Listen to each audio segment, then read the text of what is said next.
where it actually becomes a burden for people to be able to come to Isha and also fulfill their mind.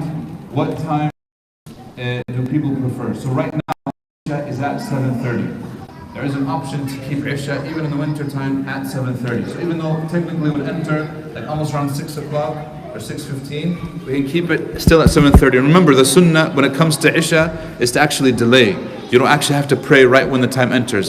You know what I mean? As far as like Maghrib, we can't delay Maghrib, we have to pray Maghrib right on time. But for Isha, there's a lot of leeway, and in fact the sunnah is to delay it, if possible, in a way that it does not become a burden upon the people. So one option is, how do people feel? Like, does anybody feel harshly against one of these two times? Say, no way it's 7 o'clock or no way it's 7:30?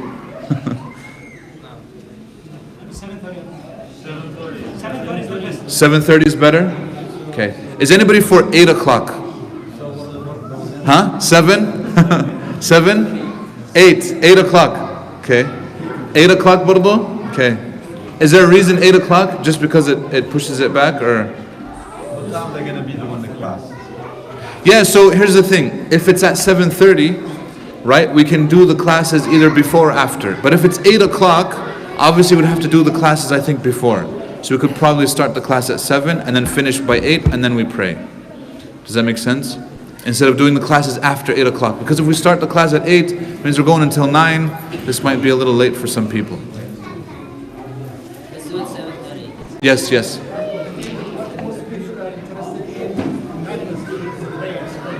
I understand, yeah, 100%. We're not, no. Yeah, the prayer time, we're going to decide on, inshallah ta'ala, regardless of the class. So whichever prayer time we choose, we'll accommodate the class around that. Sahih. By the way, we're not deciding right now. I'm just getting your opinion, inshallah ta'ala, and we'll go back and we'll talk to some people as well. Ustad Abdullah, do you have any preference? Salah time. Yeah. 7:15 be better. 7:15?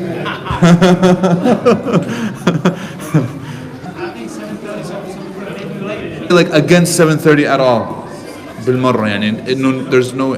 Naam? 7 is better?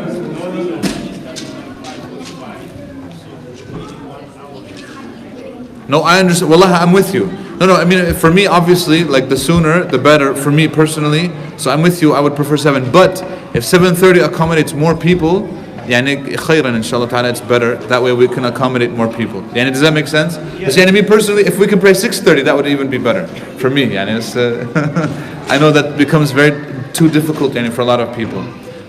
Time, inshallah ta'ala. As far as the classes go, we might have some classes before 7:30, like the youth thing.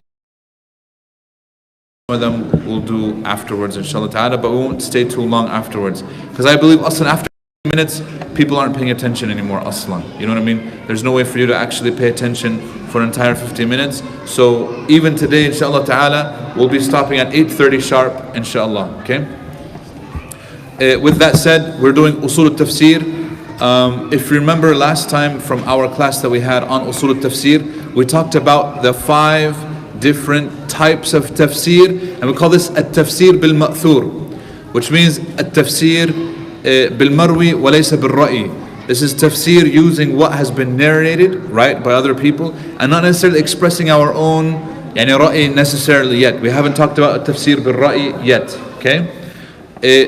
In at-tafsir bil-ma'thur, we have 5 different modes, or 5 different types. Remember what does anybody remember what they are? The 5? So the first one is tafsir al-Qur'an bil-Qur'an, using tafsir of Quran.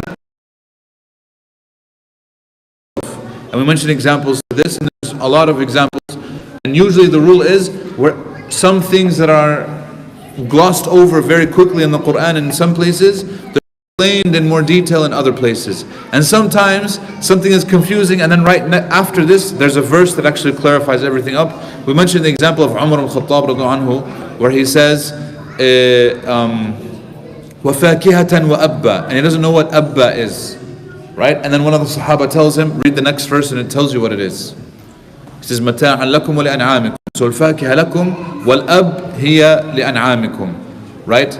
So he says fakiha, fruits, is for you, and the abba is what your animals eat as a type of fruit. So for them it's their dessert or sweets, so to speak, right? And these are things that animals eat because they enjoy it, but not as a subsistence. And we know that there's a lot of animals that actually do this, where they find certain things better or more enjoyable than other things, but they don't subsist off of them. But anyways, that's an example of Tafseer al-Qur'an bil-Qur'an. So using the Qur'an to explain itself.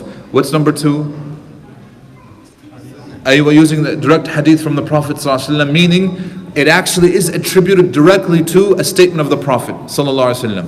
And there's also examples of this. However, like we said, we don't have, like every verse in the Qur'an, does the Prophet ﷺ comment on it? No. So there's a few surahs here and there, there's a few chapters, there's a few ayat here and there where, in fact, some of the books of hadith attribute this. A lot of it has to do with things that the Prophet himself ﷺ knew that we would not be able to understand unless he clarifies them.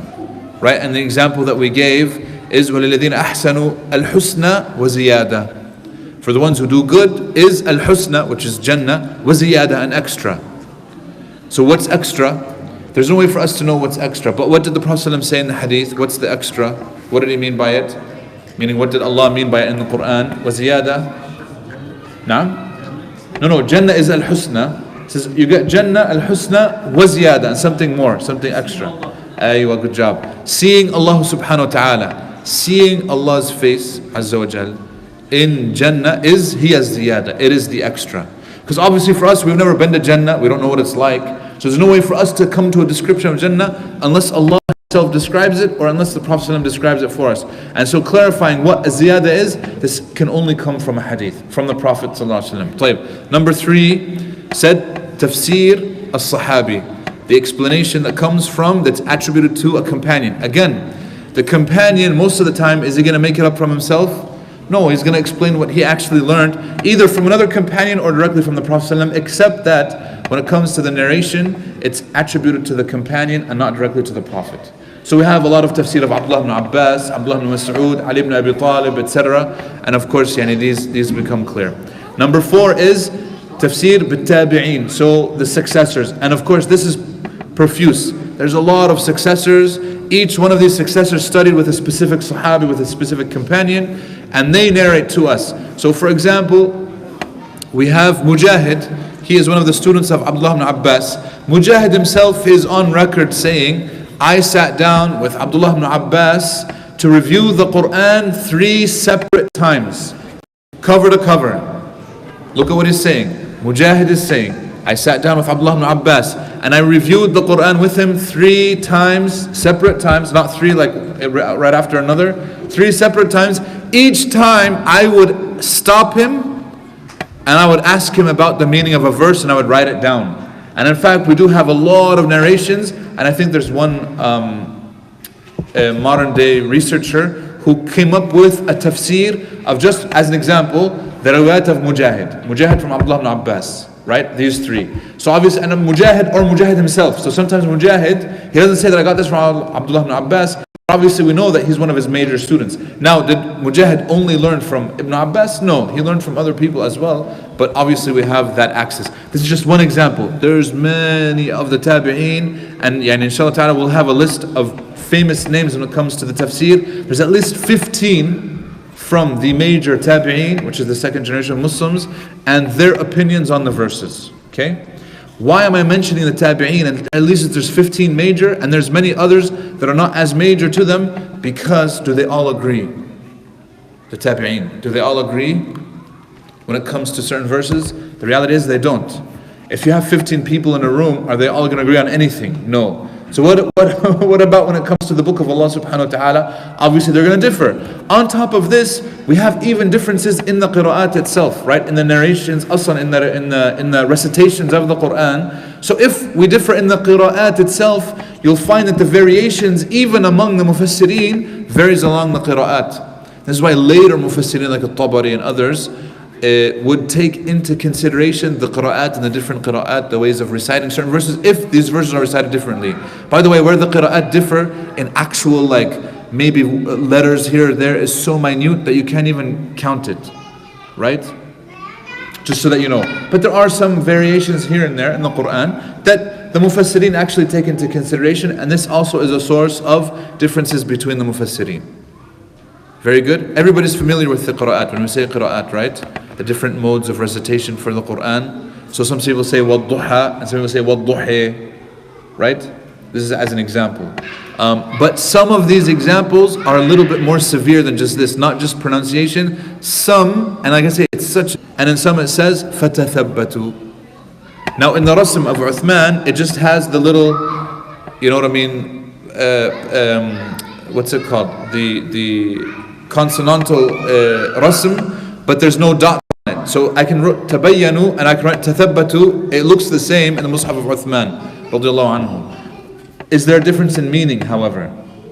At-tathabbut and at-tabayyun, are they the same thing? In reality, they're synonyms. They actually mean the same thing. Right? One means to clarify, one means to verify. But if I say clarify or verify, am I changing the meaning? No, I'm not. And that's the difference. Right? Or even in Surah Al-Fatiha, the most famous one is the variations that we find in Surah Al-Fatiha. Right? Some qira'at, they say, Maliki Yawmiddin, the owner of the Day of Judgment. This is Hafs an Asim, the one that we recite, the one that I recite. And then there's some that say, what? Maliki Yawmiddin, the king of the Day of Judgment. Does that make sense? Like king or owner, is there really a difference? In fact, you'll find some of the mufassirin, the people who do tafsir of the Quran, will argue for the qira'ah that they recite that its meaning is also more correct. When in reality, they actually mean typically the same thing. But you will find, so let's say for example, I read Hafs an Asim, so I'm biased. For Malik, I could make an argument that the owner is stronger than a king. Because a king doesn't necessarily mean that he owns everything in his kingdom. But if he owns it, it's mine, I can do whatever I want. Correct? But a person who recites Maliki Yawmiddin could make the argument that no, king is obviously more power than owner. You can own your property, but if the king comes and he seizes your property, can you stop him? You can't. So king is more powerful. At the end of the day, does it make that difference? Malik or Malik, it doesn't make that big of a difference. And since they both go back and they're both authenticated, khalas, we can take both. Does that make sense? I hope inshallah ta'ala that this is clear. So we have to look at what type of difference there is in this. And of course he said there's other modes of tafsir, there's other types of tafsir, and one of them is at-tafsiru al-lughawi, which is at-tafsir bil-lugha al-arabiyyah, doing an exegesis of the Quran using knowledge of the Arabic language. Obviously this is critical. Can I explain the Quran without knowledge of Arabic? I cannot. Okay, knowledge of Arabic is necessary, and any person who's doing tafsir, they have to take into consideration knowledge of Arabic, and it has to be correct knowledge, and it has to be based upon whatever, all these other things. And inshallah ta'ala we'll also have a whole session maybe dedicated inshallah ta'ala to Arabic. So when we encounter differences in tafsir, because in reality is I can open up different books of tafsir, find differences even within the same book. A lot of times they'll compile the differences between the mufassirin. One of the short but sometimes frustrating books to read about tafsir is Tafseer Ibn al-Jawzi, rahimahullah. Ibn al-Jawzi, a great scholar of hadith, he compiled a lot of this. He wrote a book of tafsir that was meant to be an easy access tafsir for people to go back to the meaning. However, on one verse, he'll be like, وَفِي هَذِهِ الْآيَةِ سِتْ آرَاء سِتْ أَقْوال. Oh man, you're like, what is going on? He says, in this verse, there's 6 different opinions on what it actually is talking about. Hey, and you're reading, like, what is going on? 6 different opinions, and then each one is attributed to what? Different tabi'een. In reality, it goes back to the tabi'een. He says, this tabi'i, he says from Abdullah ibn Abbas, because sometimes 3 different tabi'is all narrate from Abdullah ibn Abbas, but they narrate different things. So which one is correct? Right? This becomes problematic. Ibn al-Jawzi, rahimahullah, why is he just compiling this? He's putting all of them. Sometimes at the end, he'll say, and I feel more inclined to this. Sometimes he won't. He'll just narrate what's being given. As a scholar of hadith, if you guys know, traditionally, scholars of hadith were not fuqaha as well. In the sense where they issued religious rulings. Right? Does that make sense? Some of them did. But a lot of them were more worried about making sure that all the information is there, and then let the fuqaha decide. But I'm just going to tell you what's there. My own personal opinion, I know what it is, but I'm not going to write it even. Just so that he doesn't incur bias in other people who might actually have a better opinion. So it's actually out of their humbleness that they didn't actually record a lot of their opinions in these books. Because otherwise he's giving you the hard data, then he's telling you what to ignore and what to take, but why am I giving you all this data? But he's giving you the data that perhaps somebody can come along and actually be able to decide. So this is why I'm saying it's a frustrating book sometimes. If you just want to come to a decision, okay, what does it exactly mean? You probably won't figure that out. Does that make sense? But a lot of other mufassirin, especially later ones today, that are meant to actually make tafsir easy for us, they will make a decision, they'll tell you this is what we think it means, and khalas, they'll go on. They will actually narrate a lot of different opinions. Does that make sense? But a lot of opinions do exist. If you're a student of knowledge, you'll know this case, and so you'll have to make a decision. What do I do when there's differences of opinion? What do we do aslan as Muslims, right? If we're going to understand the Quran better. First, we have to ask ourselves, what kind of difference is it? We're going to mention, inshallah ta'ala, there's three main types. There's one which is difference in terminology, but not in meaning. Meaning, in reality, they're just synonyms. Right? Synonyms are muradifat. In Arabic, the word is muradifat. Synonyms, which means that I'm actually describing the same thing, but using different words. Like fatathabbatu, fatabayyanu. Clarify, verify. In reality, they're the same thing. Like if I say Muslim or mu'min, if I use them by themselves, right? If I substitute the word Muslim for mu'min, does it really change anything? No. But if I use them together, does it mean something different? Yes. Does that make sense? So synonyms, generally speaking, don't really change the meaning. Sometimes we have in tafsir differences when it comes to the terminology and meaning, but the meanings are still close, and we have some where the meanings are far. Okay, very good. So far, so good. We'll mention some examples, inshallah ta'ala. In Surah Al-Isra, Allah subhanahu wa ta'ala says, وَقَضَى رَبُّكَ أَلَّا تَعْبُدُوا إِلَّا إِيَّاهُ. Okay, Allah has decreed that you shall not worship. Abbas says, قَضَى بِمَعْنَى أَمَرَ. Qada, decreed, that means he commanded. Very good. This is what Abdullah ibn Abbas says. طيب, Mujahid, this is his student. He differs from this narration from Abdullah ibn Abbas, where he says, and others say that in reality, the qaf, just so that you know, in the orthography of the Quran, in Quran, the qaf and the waw in the old script, the Hijazi script that they used to write the Quran in, look exactly the same, except that one connects and one didn't. Some of the copies of the Masahif, whether it's connecting or not. This is why there's some qira'at, there's shadh. So these are obscure qira'at. We no longer recite the Quran with them. And many scholars have issued fatwa that you can't recite Quran in salah with this qira'ah, but it's there. We know that it's there. It says, وَوَصَّى رَبُّكَ أَلَّا تَعْبُدُوا إِلَّا إِيَّاهُ. As a qira'ah, as an actual way of reciting it. Does that make sense? Because of how it's written. And inshallah ta'ala, next time maybe I can bring where it's at, you'll see it in those original old Hijazi scripts where they look identical. You can barely tell them apart. Because remember, there's no dots on top. And so the qaf looks like a waw because they're written exactly the same. The only difference is whether it connects. Because back in those days, the waw, right now our waw dips below the line, correct? But back then the waw did not. And so it goes like this. Dad. Sa and dad were written exactly the same. So we don't know. This is why the people who received it like this and they saw it, they read it وَوَصَّى رَبُّكَ أَلَّا تَعْبُدُوا إِيَّاهُ, and one read it وَقَضَى. Here's the question. Does it matter? Or is there a difference in meaning? If I read وَوَصَّى or I read وَقَضَى, in reality, is there a difference? Because another person says قَضَى means أوجب, and this is Rabi' ibn Anas. Okay? In reality, do they all have the same meaning? Yes, they're synonyms. So it says it does not change the meaning. Even if I read it وَوَصَّى. Now, knowledge of all of the qira'at is very limited. I know of some variations, but not too much. Second category.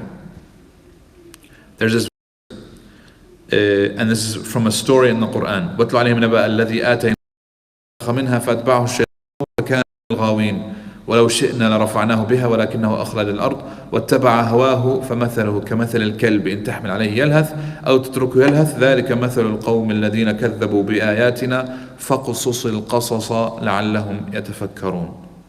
Okay, this is a story. Of course, you can read the English. I'm not going to read the English, inshallah, for the sake of time.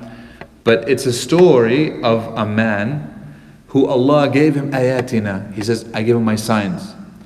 And in some of the narrations, it mentions that Allah actually gave him specific knowledge of Ismullah al-A'zam, the greatest name of Allah subhanahu wa ta'ala. And he could use the greatest name of Allah subhanahu wa ta'ala for a dua and any dua that he wanted, and Allah would accept.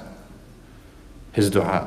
It's like knowledge, amazing knowledge. You have that kind of power, you can do a lot. And he did a lot until it became a fitna for him, and then he attributed almost to himself, and then he followed his own desires and he used it for the dunya, and following his desires he fell, and eventually he was of the people that were misguided. So far so good. There's a long story, there's difference of opinion exactly how the story goes. طيب. Has everybody heard this story before? So there are some theories on who this person is. Okay, Ibn Mas'ud said he's a man from Bani Israel. Ibn Abbas says no, he's a man from Yemen. Another from the Tabi'een, he says no, he's from Balqa, which is modern day Jordan. Okay, what's the right one? What's the right answer? What do we do when we see this? Good job. He's of the fourth opinion, which is right here. Does it matter where he's from? Here's the thing. As a rule, and you'll find here, and why this is exactly aslan, this is the correct opinion. Does it actually matter? And the reality is no. But you'll find in the books of Tafseer, because they're trying to be honest to their sources, they list, and there's a discussion, وَقَالَ فُلَانَ وَقَالَ فُلَانَ وَقَالَ فُلَانَ, so-and-so said, so-and-so said, and there's these long discussions, and at the end of it, you're like, okay, why do I need this? Here's a question, and we have to consider this in light of what's going on.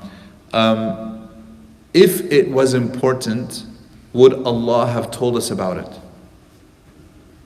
If it was important to the story, would Allah subhanahu wa ta'ala have told us about it? Yes. But if Allah left it out, does it really matter? It doesn't really matter. There's an example of this. In Surah Al-Kahf, Allah subhanahu wa ta'ala says, سَيَقُولُونَ ثَلَاثَةٌ رَابِعُهُمْ كَلْبُهُمْ. They will say there were three. And then وَيَقُولُونَ سَبْعَةٌ وَثَامِنُهُمْ كَلْبُهُمْ. And they will say that there were seven and their eighth was their dog. Then what does Allah say after this? قُلْ رَبِّي أَعْلَمُ بِعِدَّتِهِمْ مَا يَعْلَمُهُمْ إِلَّا قَلِيلٌ. Say in reality, Allah knows how many there were. Nobody knows them except very few. فَلَا تُمَارِ فِيهِمْ إِلَّا مِرَاءً ظَاهِرًا. Don't debate this issue with them, meaning the people of the book who came and asked you about this. إِلَّا مِرَاءً ظَاهِرًا, except with clear proof or with a purpose even. وَلَا تَسْتَفْتِ فِيهِمْ مِنْهُمْ أَحَدًا. And don't ask them about these people, meaning أصحاب الكهف, at all. You don't need to. What Allah is saying is that the number doesn't matter. And if it mattered, Allah would have actually told us. These type of details don't matter. Because if they mattered to the story, Allah would have told us. But the fact that they don't matter is evident because Allah is even mentioning these options without giving us even a clear answer. Do we know how many there were? In these verses, is there a clear answer? No. Abdullah ibn Abbas used to come and he used to show people his knowledge of the Quran. Remember, we said, and Abdullah ibn Abbas is one of the most knowledgeable people when it comes to the Quran to ever live. Right? And arguably, perhaps the most knowledgeable after the Prophet ﷺ, due to the dua of the Prophet. And we'll mention why this is, later on, inshallah ta'ala. Abdullah ibn Abbas used to say, أَنَا مِنَ الْقَلِيلِ. He says, قُلْ رَبِّي أَعْلَمُ بِعِدَّتِهِمْ مَا يَعْلَمُهُمْ إِلَّا قَلِيلٌ. He says, أَنَا مِنَ الْقَلِيلِ. Nobody knows their number except Allah. Allah knows their number, and no one knows their number except very few. He used to say, I am from the few. So they asked him, okay, if you're from the few, how many are there? And you know what he said? There's seven, and their eighth is the dog. Why? He said, because after the first two, Allah said, رَجْمًا بِالْغَيْبِ, and after the third one, He did not. But if all of them were incorrect, He would have saved رَجْمًا بِالْغَيْبِ after all three. But the fact that He put رَجْمًا بِالْغَيْبِ after the first two shows us that the first two are guesses, and that the third is actually the correct one. Okay? Shows us the knowledge that Abdullah ibn Abbas had of how the Quran works. And this is very important for us, that we see that there's actually wisdom even in the order of the words of the Quran, that obviously it takes somebody like Abdullah ibn Abbas to recognize. Where for us, we just recite it all the time and it goes over our head. I'm talking about myself. Until you read that from Abdullah ibn Abbas and you're like, wow, okay, that makes sense now. But at the end of the day, does it matter? Okay, now we found out their number. Does it change the story for us? No. It's the same story. Okay. The essence of the story is what's needed. And this is why Allah subhanahu wa ta'ala focused on the essence of the story. We'll have people who come and ask ridiculous questions like this. They'll come and they'll ask, Wallah, this happened, this is true. Somebody came to me, this is here in Tennessee, not in Nashville. Somebody came and he said, Sheikh, what kind of dog did they have?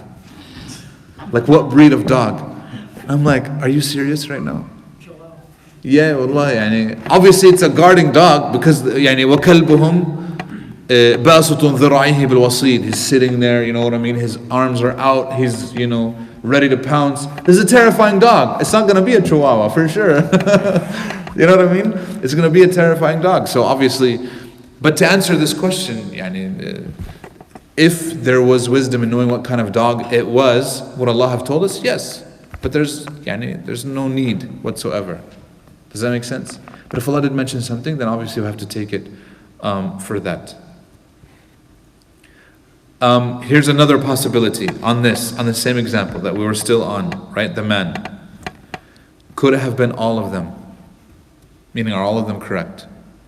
He's from Bani Israel, but he lived in Yemen, but at one point he was traveling to Al-Balqa, and that's where he actually died. Why not? Were there Jews living in Yemen? Yes, there were. And did they go to Al-Balqa and there was something that happened there? Perhaps. Allahu A'lam, we don't know. Could all of them be correct? Yes. So if all of them could be correct, who are we later on to say, no, this guy's wrong, this guy's right? As an example. Because each person is narrating what they know, what their knowledge is. And obviously, as human beings, we have limited knowledge. You know what I mean? And the sooner we realize it, the better off everybody is. Make sense? So a lot of times in the Quran, we'll find that there's multiple options. Aren't they all the same? Do we have to rule one out? No, I don't have to rule one out. So this is what we'll call اختلاف تنوع لا اختلاف تضاد. So right now we're dealing with اختلاف, what we call تنوع. اختلاف, the differences is of variation, meaning it's the same type, but we're just giving it different names, or they're variations within the same concept. Right? They're not differences where they're like one is saying right, one is saying left. So far, we're not dealing with that yet. Right now we're dealing with one is saying right a little this way, is a little bit right, more right. That's still going right. Okay. I hope inshallah ta'ala that's clear.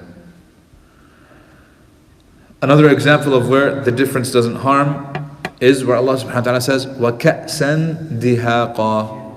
What does dihaqa mean? Obviously we know what ka'san mean. Nobody's going to differ on that. Ka's means what? A cup, a glass, right? Cup. طيب. Dihaqa, what does dihaqa mean? It's an obscure Arabic word. By the way, this is one of those words that does not occur anywhere in the Quran but here. What's dihaqa? طيب. Abdullah ibn Abbas. Dihaqa al-mumtali'a. Okay, it says it's full. Mujahid, remember he's a tabi'i, he says mutatabi'a. Dihaqa, one after another. The cups are going to continue, you're going to keep on drinking. Okay. Ikrima, rahimahullah, he says mutahhara. Dihaqa tahur, yani it's pure, clean, very good, delicious, etc. What do we do with these differences? Which one is right? All of them are right? Can they all be right? Yeah. Can I have full cups, one after another, and they're all pure? Yeah, 100%. Aslan, are they going to stop in Jannah? We know that they're not going to stop, right? Are they going to be like half full? Allah's going to say, no, we're going to fill your cups half full, bas. No. Are they going to be impure? No. So in reality, are they all right? Yes. Just each one is narrating what they know, and they're giving one word for it, because it's one word at the end of the day. Now, is one of them more correct than the other? Perhaps. But this is where knowledge of Arabic comes in. Where was the word used? Kada, kada, kada. Right now we're just telling you like how the narrations work, and then we kind of deal with it, one after another. Ultimately, inshallah ta'ala, all of them could be correct, despite even their differences. And we know aslan from other sources that in fact they are correct. This is how it's going to be in Jannah. Does that make sense? Okay. Because what's the point? What does Allah want us to understand out of this verse? Like what's the takeaway from the verse? وَكَأْسًا دِهَاقًا. Good drink. Yeah, it's a drink that you're going to look forward to. And as I say that, like I get thirsty right now. I want to drink it. Right? That's the whole point. It's for you to look forward to Jannah. Inshallah ta'ala, work towards it. That's inshallah ta'ala the point. Okay, now we're going to talk about the third category, inshallah ta'ala. The differences in wording and meaning are opposites. And sometimes we are forced to actually choose one over another. And a lot of times this isn't an easy choice. Okay? How do we make that decision? This is inshallah ta'ala what we're going to discuss right now. Make sense? We can look at sabab al-nuzul. Why was the verse originally sent down? We have to have that type of knowledge. So that's historical context. Then we look at context within the text, verses before, verses after. What's the surah about? Does it make sense that maybe I can look in this and then also it doesn't have anything to do with the context? And obviously we can make a decision. Clearly that's not what it means. And we have some examples about this inshallah ta'ala. Very good. What else do you guys think we should look at when making a decision about which one is correct, which one isn't? If the one is saying right, one is saying left, where there are differences, yani, and we perhaps have to choose one, we can't reconcile.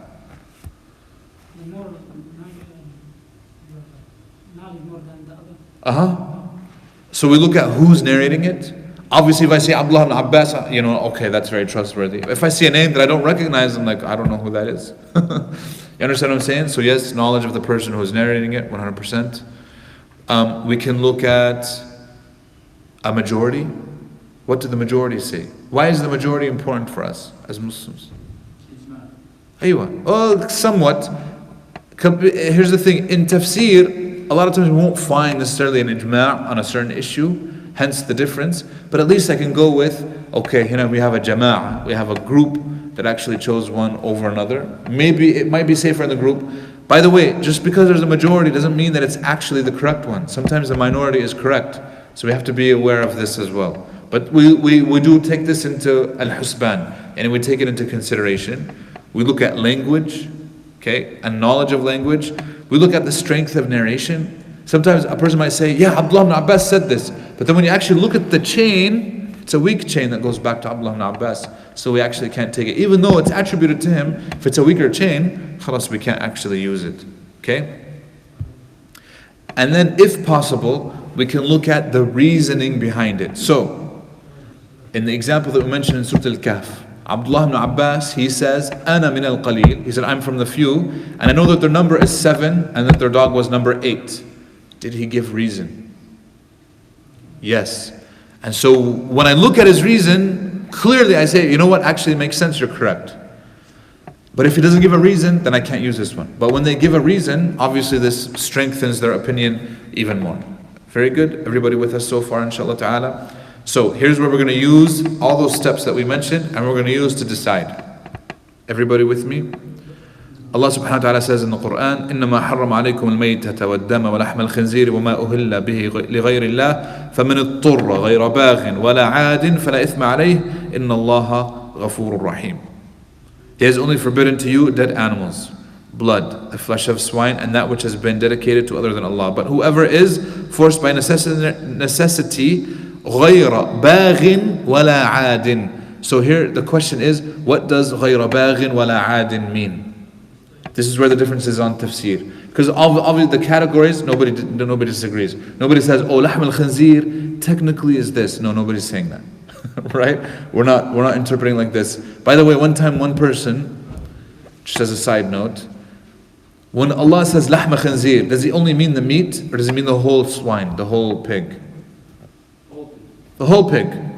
Somebody, one of our brothers, he's a doctor, he called a pharmaceutical company because it said that they were selling some pills that have gelatin. Now, gelatin by default, is it halal or haram? Very good. It depends on which animal it comes from. If it comes from a beef, if it comes from a cow, it's halal. If it comes from a goat, it's halal. If it comes from fish, it's halal. Okay? But if it comes from a pork, a pig, even if it comes from a pig, there's a difference of opinion. There are some scholars who say, because of the process of istihlal, it becomes okay. And some scholars say, no, there's no istihlal going on, it's just an extraction and a purification, and there's no actual chemical change, therefore it's still haram because it came from the pig. Ultimately, right, we can discuss this inshallah ta'ala later, when it came to this guy, he called the pharmaceutical company to ask them, what's the source of your gelatin? That's all he wants to ask. Right? He's of the opinion that if it comes from a pig, I'm not going to take it. But if it comes from something else, I'll take it. So he calls the company and he asks them, where's your gelatin from?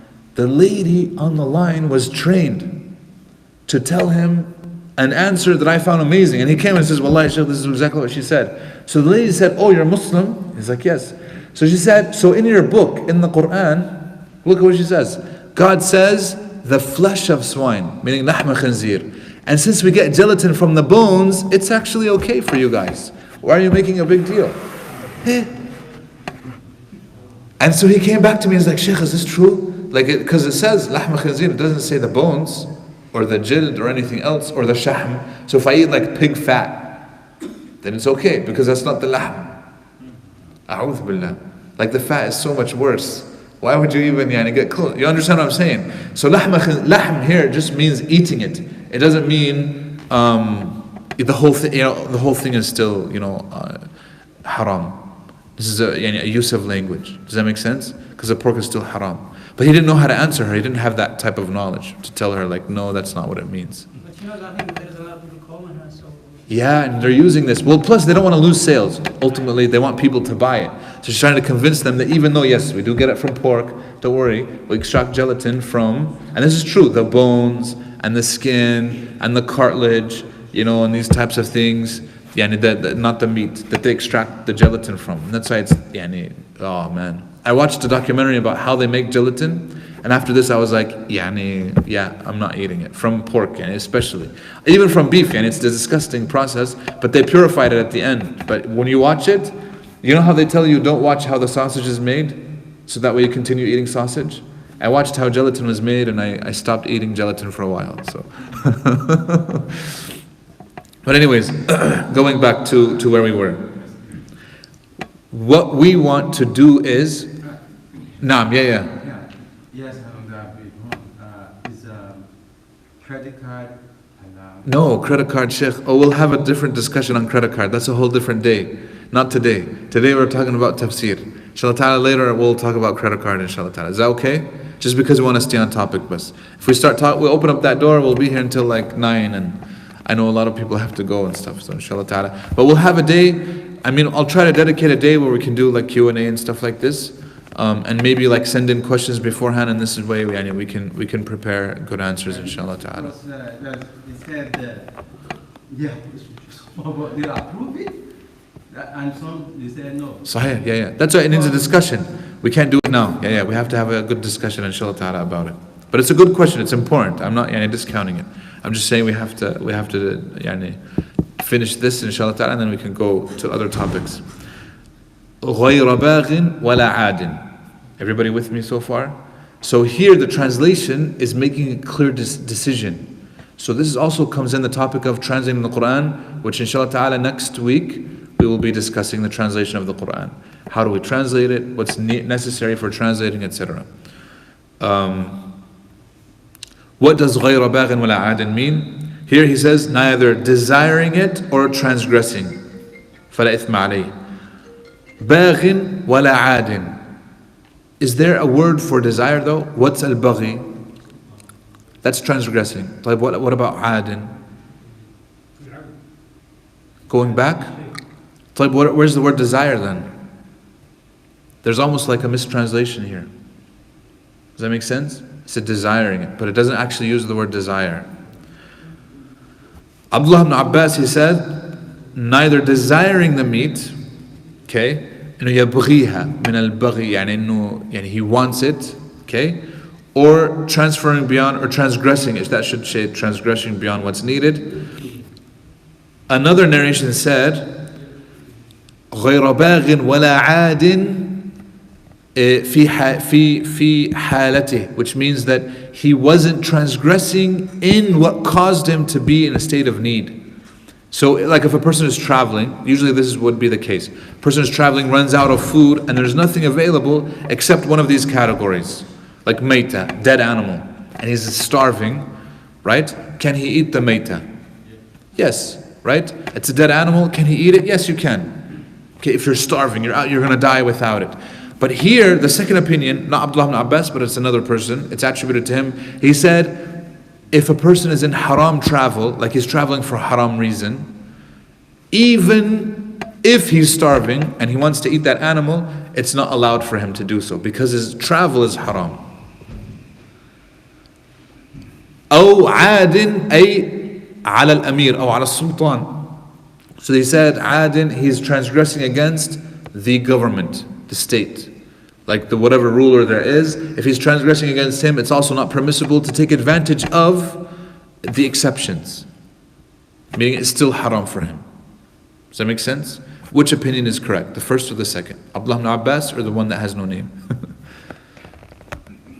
It's not like you're coming back to it and do it again and again. You feel you are in need to eat and you eat, then you live and you come back. Yeah. No, but عاد هنا من العدوان يعني إنه هو يعني أيوة نعم. He's in trouble and he eat and like making barbecue and just. Yeah, he's putting himself in that situation. Yeah. Anyway, exactly. Whatever you need, right? We understand this. Okay. For our purposes, what we would do is look at the context. This whole notion of haram travel and not aggressing against the state. Where did we get that from? Is it the verse before, the verse after? What do the verses before and after talk about? They don't actually talk about this. There's nothing about the state or haram travel at all. In fact, it's just talking about the verse before. It's in Surah Al-Baqarah, and it says, "Kulu min tayyibati ma razaqnakum." It says, "Eat from that which is pure," meaning everything is halal for you, halal and tayyiba, right?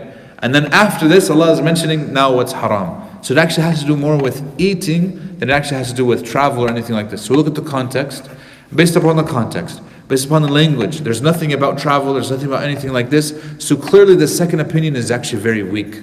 And if you look, it's attributed to some scholars who were actually employed by the states of their time.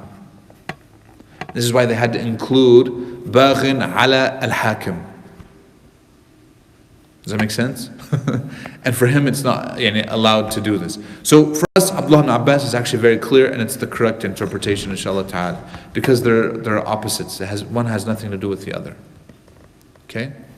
So, when it comes to eating meat as an exception, like the verse says, غَيْرَ بَاغٍ وَلَا عَادٍ. So you don't want it, you're not desiring it, and you're not eating more than your need. Right? That's what it means. So I don't, like, for example, a person says, oh, I'm going to eat this dead animal, but you keep on eating and eating and eating until you're like, you gain weight. This is not what it's meant. It's meant to eat as much as you need to in order to